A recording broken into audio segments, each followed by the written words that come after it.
hey, this morning we are doing something a little wild. Yes, I'm out on the patio this morning, but we are talking animals. It is baby animal season. So take a look at your screen for me if you can. So this morning on Summer's Spotlight, we are talking all things wild animals. And this morning I wanted to share a little bit more about what you can do to get involved in a local nonprofit called Rescue, Release, and Repeat.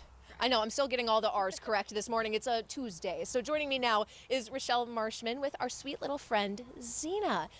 And Rachelle, you are the founder of this nonprofit. Can you tell me a little bit about what Rescue, Repeat, and Release actually is all about? Sure. So we are a wildlife nonprofit rehabilitation center, and basically what happened is that there's so many wild animals out there that need rehabbed because they're orphaned, injured, they're ill, and I started looking into it after having background in veterinarian experience, and there's nobody in St. Joe County that was doing it. So it's something that I'm passionate about, and I felt like there was a need for. So I looked into it, got on DNR's website, and found out how to become a rehabber. Because I think the confusing thing for some people at home is like you're either in the mentality of like me, where it's like, okay, animal on the side of the road, I'm going to leave them there. Which is so sad when you're like, I don't know how to help, kind of that situation. Or you get the people that are like, I'm going to do this. Crocodile Dundee, going to go save the baby animals, you know? Exactly. What is your message to people when they see an animal on the side of the road or somewhere else maybe they shouldn't be, if they're in distress in their backyard? What are kind of those ways that you can help in these situations? Call me. Simple as that. Call me. But really, you can go to DNR's website, and there is a list of licensed rehabilitators for every state. So if you see something that doesn't look right, get a hold of your local rehabber. I mean, that's what we're here for. A lot of times the animal is actually just fine. Mama's just left them to go out to forage for food, and they'll be back. So that's my big message is don't steal the baby. Let's make sure that mom is coming back first before we take it. But if something looks injured or ill or something like that, then yeah, absolutely get a hold of us. And I love that you cover such a wide range of Michiana. You're in St. Joseph County, but do you cover any of our other counties as well, or do you specifically stay in St. Joe County? No, I'll cover any county within our state that gets a hold of me if we have the room for it. Baby season's pretty intense. We do hundreds and hundreds of animals.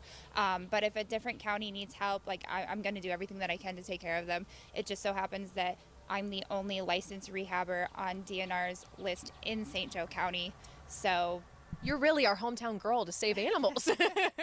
And speaking of, we have to share Zena's story. Can you tell me a little bit about, yes, this TikTok viral raccoon and how you guys really helped save her life? Sure. So I am a member of South Bend Lost and Found on Facebook, and somebody had tagged the rescue and said that there was a raccoon that was found on the side of the road, and she had been there for a couple days, and it honestly didn't look good. We thought that she wasn't going to make it. She came in emaciated, dehydrated, lethargic. She couldn't keep her body temperature up. She was riddled with infection. And seems like she's doing a lot better now. She's amazing. Every day she gets stronger and stronger. And so we nursed her back to health. When we first got her in, her eyes were super sunken in from dehydration, so she couldn't see anything, but she started to get used to the sound of my voice. So she would lift her head up even though her eyes were closed, like, oh, that's my mom, she's over there. So we got her into the vet a couple times. Super long story short, she was too weak for surgery, but we did x-rays, and she did have a broken pelvis and a broken leg. So we got her healthier. She went and she got that leg, a pin put in the leg, and her pelvis is healing. And so now we're working on physical therapy to get her walking again. And because of the different ailments and because of her age, she can't see very well. She has very little teeth. She can't hear. So she is what we call a non-releasable. So I applied for the state to keep her forever. And she's also an educational ambassador. So that allows me to go to different places like here. And, like what we're doing today. Yeah, exactly. And teach about wildlife and the do's and the don'ts and why they're important for our environment. Well, Michiana, if you haven't understood the extreme importance that Rachelle brings to animal safety and just fostering this community in our area that a lot of times seems out of our hands, something that we can't do, she is the way to help. This organization is the way to help. Now, please remember, this is a nonprofit, so there is no city, no state, no county funding for this. It's all run by the organization and volunteers, which you are open to. Yeah, absolutely. If you're 18 or older, if you go onto Facebook, our Rescue, Release, Repeat website, get a hold of me and I'll send you an application. Well, perfect. Rachelle and Zena, thank you guys so much for waking up with us here this morning to tell a little bit more about your story. Yeah, thank you. Thank you for having us. Yeah. Yeah, and everybody at home, I always have this information on the Summer Spotlight tab over on ABC57.com. I'll see you back in the studio here just after this break.